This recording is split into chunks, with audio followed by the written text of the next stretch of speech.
Привет, Хелен!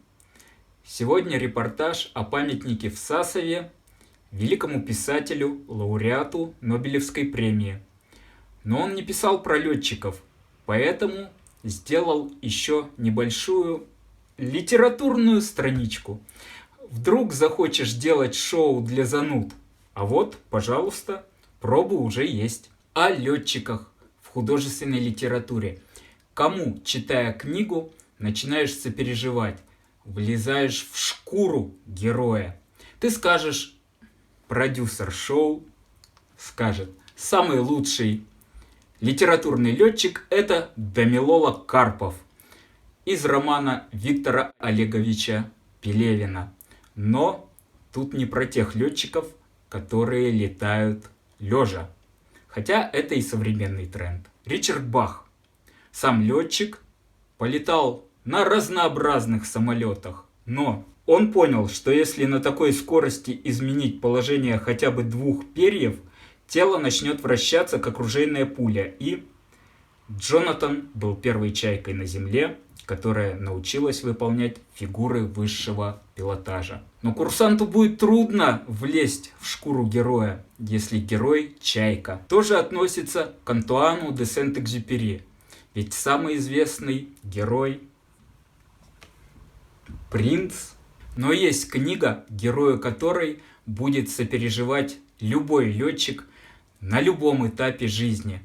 Там даже есть про самый главный момент в жизни пилота. Почти весь полет молчал, только после третьего разворота раскричался.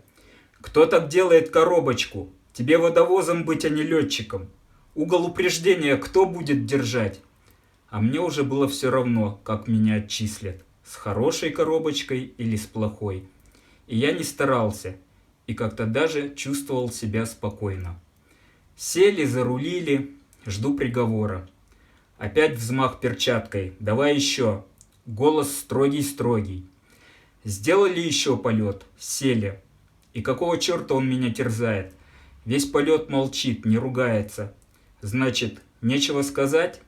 Подруливаю к предварительной линии. Гаспарьян молчит. Что-то возится в кабине. Поднимается, вылезает. Опять возится. Вынимает подушку. Это они на У-2. Что это? Я не верю своим глазам. Нет, не может быть, не может.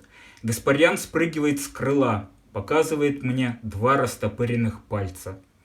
2 полета по кругу.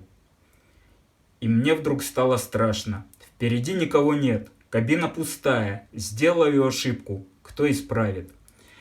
Это романтика неба Бориса Тихомолова. Ну а если вы много читали и от этого стали красными глаза, про что там тоже есть, слушаем выпускника ВЛУГа Вадима Захарова. Сочувствую всем, кто ни разу не пробовал штопор. Считаю, что им не достался счастливый билет.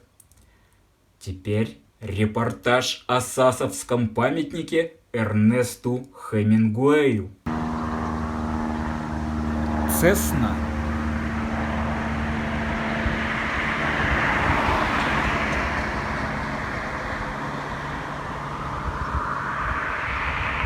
«Что это такое?» – спросила она официанта, показывая на длинный позвоночник огромной рыбы. Сейчас уже просто мусор, который скоро унесет отливом.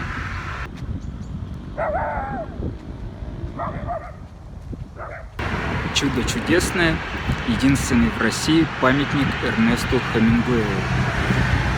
Недоброжелатели говорят, что это всего лишь скульптура «Путник на привале», но из достоверных источников известно, что раньше в композицию входило ружье, а мужчина с красивой бородой и ружьем – это точно Эрнест Хемингуэй. История скульптуры также связана с Сасовским летным училищем. Раньше она находилась на территории зоны отдыха училища, но потом стала ветшать, должного ухода не получала, и хозяева кафе спасли ее, установив здесь. Говорят, что сделал ее полупрофессиональный скульптор, курсант летного училища, по просьбе курсантов из Кубы, которые тосковали по дому. Но более Правдоподобная версия говорит о том, что курсанта настоятельно попросил сделать ее начальник училища Василий Григорьевич Наприенко. За работу без обеда и сна он благодарил курсанта домашними пирогами. В детстве читал заметку одного блогера, который рассказывал о путешествии в гопнический городок Сасово. Эту скульптуру он назвал Простат Абуты. Наверное, потому что кажется, что ноги скульптуры утоплены в бетон. Смешно. Как будто месть мафии. Но думать о Сасове в таком ключе, конечно же, неправильно.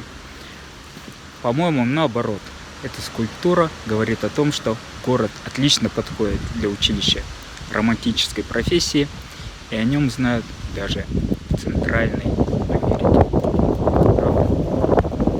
Пол Голанов специально для шоу Хелен Путев.